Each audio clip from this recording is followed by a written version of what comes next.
E vamos relembrar um pouco esse ano que passou, 2025, mas já olhando lá para frente, porque 2025 foi um ano de muitos altos, muitos baixos, e 2026 parece que não deve ser tão diferente assim não, porque nesse ano a gente tem diversos cenários para investidor manter o foco, como por exemplo, o caminhar do ciclo de juros aqui no Brasil, as eleições.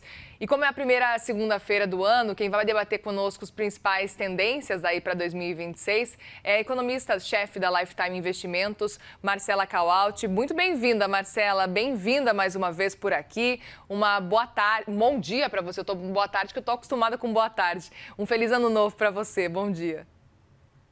Bom dia, feliz ano novo a você e a todos que estão nos acompanhando.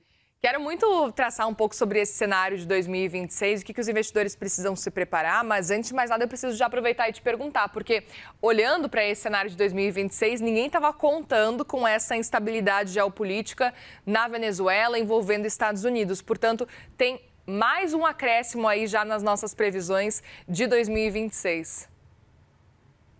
É verdade, 2026 começou um pouco mais animado no campo internacional do que a gente imaginava, né?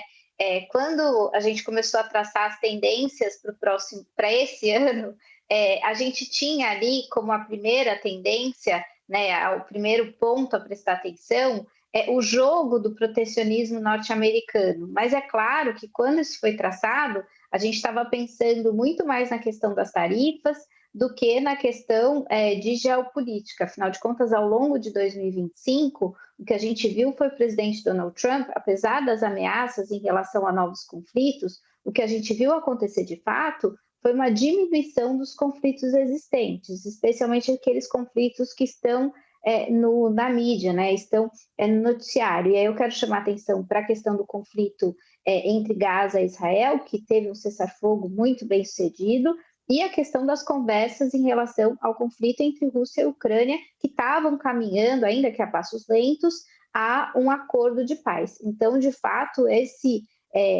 essa mudança ali importante em relação a como os Estados Unidos enxergam a América Latina e lidam com a América Latina, claro, chamou bastante atenção e já deixa 2026 ali com uma cara de um ano que vai ter muito solavanco. Pois é. E olhando para esse cenário também, queria até olhar para o cenário especificamente dos Estados Unidos, porque a gente sabe já que essa política protecionista dos Estados Unidos em 2025 trouxe muitos sustos para o mercado com as tarifas, um cenário que muita gente não esperava também. A gente viu o dólar se desvalorizando ao longo desse ano, o Ibovespa subindo bastante também por causa das tarifas.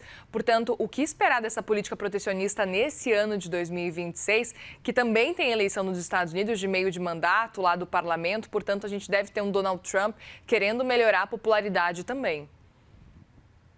A gente começou 2026, desculpa, 25, sabendo que o presidente americano iria colocar tarifas sobre boa parte do mundo. O que a gente não esperava ao longo do ano passado é que as tarifas fossem ser divulgadas de uma forma tão errática e tão ampla, né? Tanto do ponto de vista geográfico, quanto do ponto de vista das alíquotas que foram cobradas. A gente chegou no final do ano, no entanto, com alguma acomodação das incertezas em relação às tarifas. Já desde o meio do ano, ali de agosto, setembro, a gente já não estava mais ouvindo tanto falar sobre isso, e depois disso, a gente viu o presidente americano abrindo, inclusive, espaço para acordos. E aí eu quero chamar a atenção do acordo que teve com o Brasil, lembrando que aquela lista de produtos isentos da tarifa de 50% foi aumentada, e também com a China. Então, a gente estava vendo essas incertezas diminuírem.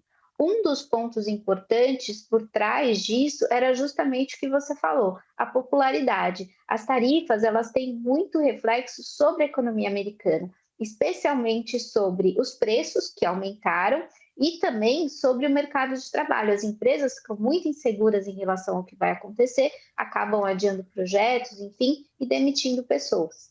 Então, a popularidade do Trump vinha caindo e ele parece ter dado um passo atrás ali em relação às tarifas.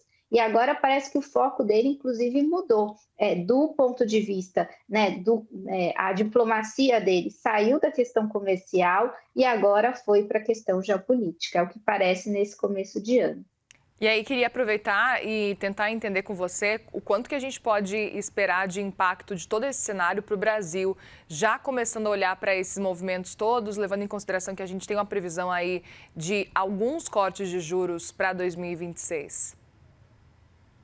Para o Brasil, a principal incerteza em relação a 2026 é justamente o timing desse corte de juros. O mercado não discute se o Banco Central vai cortar os juros, mas sim quando isso vai acontecer e qual a velocidade desses cortes. E isso tudo vai depender principalmente da forma como o mercado de trabalho e a inflação de serviços responderem ao ciclo de alta de juros que terminou em meados do ano passado.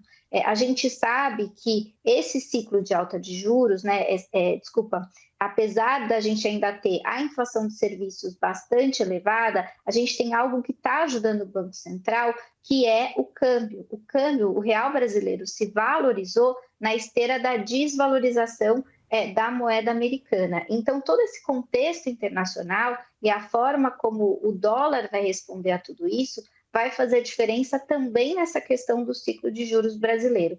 Se a gente tiver um dólar, como os economistas falam, né, bem comportado, ou seja, um dólar que continua ali na faixa entre 5,40 e 5,45, o Banco Central pode sim se sentir mais confortável, mais rápido para cortar os juros. Agora, se além da gente ter a pressão de inflação de serviços vindo do mercado de trabalho, a questão fiscal, que ainda não está resolvida, se a isso se somar um câmbio um pouco mais alto, um câmbio mais desfavorável, a gente pode ter esse ciclo de corte de juros adiado e até limitado. Então, ao invés dos juros chegarem ali nos 12 e pouquinho que o Focus prevê, esses juros caiam aí num montante um pouco menor. Então, essa questão internacional também tem efeito muito importante sobre o Brasil. Marcela, ainda falando de Brasil, a gente não pode esquecer que 2026 é um ano eleitoral. A gente já viu um pouco do que talvez 2026 nos espera, nos aguarda aí para esse ano, porque a gente viu lá no finzinho do ano a indicação de Flávio Bolsonaro para ser, então, representante de Jair Bolsonaro nas eleições. A gente viu como o mercado se comportou já. Então, queria entender um pouco sobre como é que você está enxergando essa instabilidade para 2026 gerada por essas questões eleitorais, isso somado às discussões todas que envolvem aí a questão fiscal, que já é um assunto muito antigo, mas que certamente deve estar presente nessa eleição. Anos eleitorais são sempre anos cercados de incerteza e de volatilidade. E em dezembro, a gente teve quase que um gostinho ali, um spoiler do que pode ser 2026 na questão da eleição. Essa indefinição em relação ao candidato de oposição ao atual governo faz com que o mercado já tenha, né, só por conta dessa indefinição, a gente já tem muita volatilidade, que deve se seguir ali até o mês de março, que é quando, de fato, a gente vai ter uma definição em relação aos candidatos de oposição. E aí eu estou partindo da premissa que o atual presidente da República vai se candidatar a um novo mandato. A partir de março, a incerteza só muda um pouco de motivo, né? Porque a partir de março, quando as definições começarem a ser de fato colocadas aí em jogo, a gente vai começar a ter a volatilidade do mercado em relação às pesquisas eleitorais, aí já refletindo a lista final ou quase final de candidatos. Então, ao longo de 2026, a gente pode esperar, sim, muita volatilidade. E por que isso? A gente tem nesse ano, além das incertezas comuns desse ciclo eleitoral, um ano, como eu disse, de incerteza em relação à oposição, um ano em que a gente tem a questão fiscal pior no final do mandato do que estava no começo do mandato. Então, toda vez que a gente ouve falar de um possível novo presidente ou a continuidade do atual presidente, o mercado acaba pensando como é que vão ficar as contas fiscais a partir daí. Então, tudo isso vai acabar sendo colocado no preço e a gente pode esperar volatilidade na Bolsa de Valores, afinal de contas, as empresas, a Bolsa de Valores antecipa o que as empresas podem enfrentar para os próximos anos, no dólar e também na curva de juros, porque isso antecipa a questão fiscal, que está muito ruim, e toda vez que o fiscal piora ou que existe uma expectativa de piora do fiscal, a gente vê a nossa moeda se desvalorizar e a curva de juros, especialmente no longo prazo, subir um pouco. Já aproveito para te perguntar também como é que você está enxergando o cenário para a economia brasileira, qual que deve ser o caminho do PIB. A tendência é de uma desaceleração do que a gente está acompanhando na comparação com 2025. Portanto, quais são os pontos que a gente precisa olhar, quais setores a gente precisa ficar atento nesse ano de 2026 para o PIB? Com certeza, a gente tem uma desaceleração da economia. A gente entra em 2026 já com a economia desacelerando, principalmente em resposta ao ciclo de alta de juros, que ainda que tenha terminado em meados do ano passado, demora ali cerca de 8 meses para, né, ter o seu efeito total na economia. Então, a gente ainda está sentindo a taxa de juros ali de meados do ano passado. Então, mesmo que se espere que o ciclo de juros, de queda de juros, comece no ano que vem, a economia segue em desaceleração, respondendo, como eu disse, de forma defasada ao ciclo anterior. Então, a gente tem sim uma expectativa de economia um pouco mais fraca esse ano, mas é o que os economistas chamam de desaceleração ordenada. Porque, ainda que a gente tenha esse peso para baixo, vinda da taxa de juros e do crédito mais caro, a gente tem alguns pontos importantes. O mercado de trabalho continua muito forte, demorando a responder a esse ciclo, o que faz com que as pessoas continuem ainda com um consumo bastante acelerado, né? Então, o mercado de trabalho mantém a economia, ainda que não superaquecida, naquela temperatura morna, e a gente deve ter também bastante impulso fiscal.